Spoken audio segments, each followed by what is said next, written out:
Τα δοξαστικά εωθινά, τα οποία ψάλλονται κατά την ακολουθία του όρθρου ως δοξαστικά των ένων πριν από την δοξολογία, αποτελούν έργα ιδιαίτερου ενδιαφέροντος τόσο κατά τη μουσική, όσο και κατά την ποίησή τους.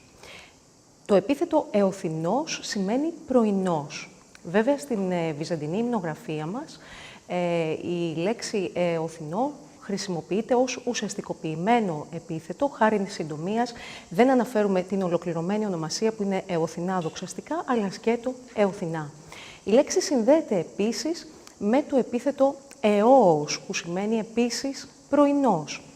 Και προφανώς σχετίζεται με την αρχαία θεότητα της αυγής, την αρχαία θεότητα του πρωινού, τη θεότητα της Ιούς.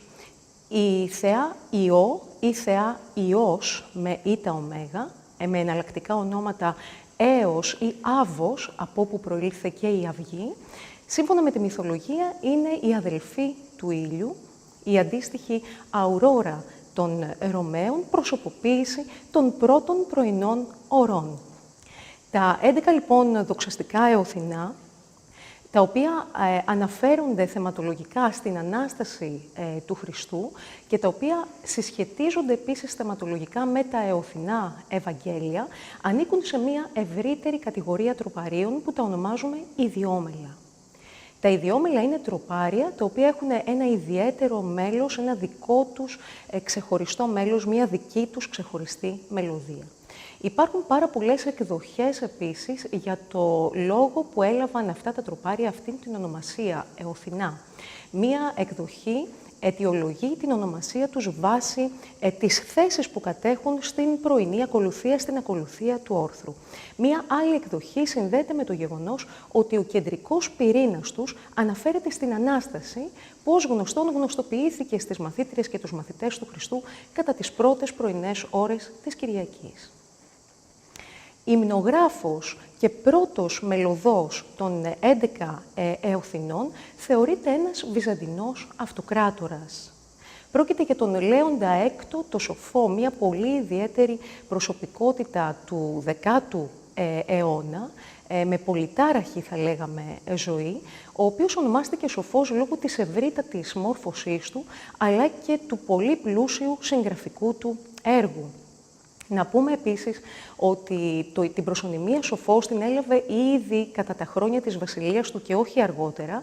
Μάλιστα θεωρείται ότι κατάφερε με το έργο του να είναι αντάξιος του δασκάλου του, του Πατριάρχη Φωτίου, τον οποίο ωστόσο απομάκρυνε αμέσως με την ανάρρησή του στο θρόνο, γιατί θεώρησε ότι συνομότησε εναντίον του και εναντίον του βασιλείου του πρώτου. Μία κίνηση που τον κατέγραψε στην ιστορία ως αχάριστο μαθητή απέναντι στο δάσκαλό του.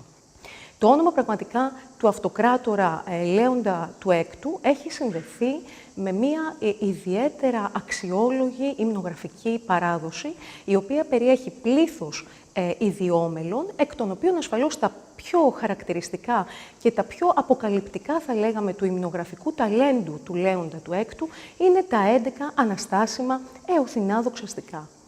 Η μουσική σύνθεση των 11 εωθινών διατρέχει μία περίοδο 10 αιώνων. Πρώτος μελωδός θεωρείται ο ίδιος ο υμνογράφος τους, δηλαδή ο Λέων ο Έκτος ο Σοφός. Άλλη σημαντική μελωδοί τους υπήρξαν επίσης ο Χρυσάφης ο Νέος, ο οποίος στην ουσία καλόπισε τις μελοποιήσεις του Γλυκαίος, ο Κύριλλος ο Μαρμαρινός, ο Ιάκωβος ο Πρωτοψάλτης, ο Πέτρος ο Βυζάντιος, ο Γεώργιος Ρεδεστινός, ο Χουρμούζιος ο Χαρτοφύλαξ, ο Πέτρος ο Εφέσιος και ασφαλώς ο Ιωάννης ο Πρωτοψάλτης και ο Πέτρος ο Πελοποννήσιος, ο γνωστός μας Πέτρος Λαμπαδάριος, η σπουδαία αυτή μορφή της βυζαντινής εκκλησιαστικής μουσικής, ο οποίος καταγράφει τη σύντομη παράδοση του μέλους, η οποία επικράτησε αργότερα και στη νέα αναλυτική γραφή.